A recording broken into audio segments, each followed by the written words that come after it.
प्यारी राधे, बोलो राधे राधे।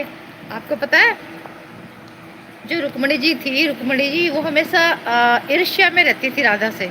राधा जी से ईर्ष्या में रहते थे हमेशा, और राधा जी की सुंदर सत्ता से भी चिढ़ते थे। चिढ़ना कह लो या मतलब जैसे भी, सुंदर तो वो भी लक्ष्मी माता थी, लक्ष्मी भी। और जब राधा को एक बार मिलने की इच्छा हुई राधा से, रुक्मणी जी की, तो उन्होंने कहा भाई राधा को बुलाओ, मैं देखना चाहती हूँ राधा कैसी है।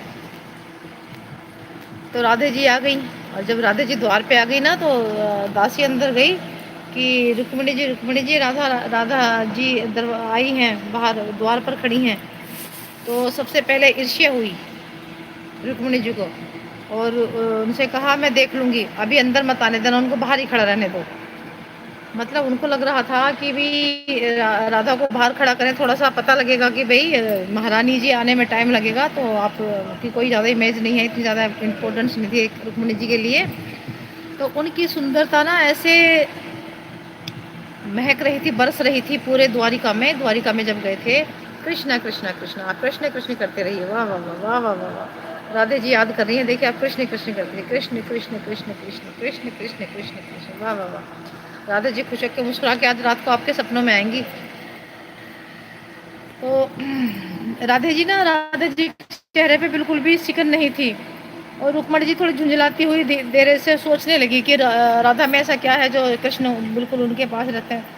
पहले तो राधा जी को मतलब थोड़ी देर द्वार पे खड़ा करा रखा वहाँ पे, और जब गई तो याद आया तो हो आई और कहा राधे मुझसे थोड़ा विलम्ब हो गया, मुझे क्षमा करें।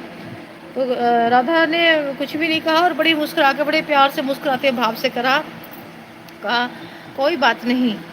तो रुक्मणी जी ने क्या किया, गरम गरम दूध लेके आई, राधा जी को पिलाया कि पी लो फटाफट से, गरम गरम दूध पिला दिया उनको। और राधा जी समझ गई थी रुक्मणी की भावना को, और राधा जी ने गरम गरम दूध पी लिया। और जैसे राधा जी ने गरम गरम दूध पिया, और जैसे बाहर धूप में खड़ा किया था उनको दरवाजे पे बाहर, तो राधा जी के पाँव जल रहे थे, मतलब जले नहीं लेकिन गर्म हो रहे थे। तो पाँव जले कृष्ण जी के, छाले पड़ गए कृष्ण जी के पैर में। और जब गरम गरम दूध राधा जी ने पिया, तो सीना जल गया कृष्ण जी के, छाले पड़ गए सीने में। जब रुक्मणी जी ने देखा आज जाकर, अरे ये क्या हुआ, या द्वारकाधीश आपको ये क्या हुआ कि रुक्मणी, मुझे लगता है राधा ने कहीं गरम गरम दूध पिया है, राधा ने जो गरम दूध पिया था उसी का ये वो है। वो देखिए, आप कैसे अलग कह सकते हैं, दूध पिया था राधा जी ने गरम गरम, और छाले पड़ गए कृष्ण जी को। पैर वहाँ पर गर्मी में राधा जी के थे, और छाले पड़ गए कृष्ण जी के पैरों में। तो रुक्मणी जी हार मान गई, और हार मान के उनके चरणों में आ गई कृष्ण भगवान के। राधा रानी को कहा मुझसे मुझसे भूल हो गई, तो मान गई थी। उसके बाद हेलो दीदी की हाल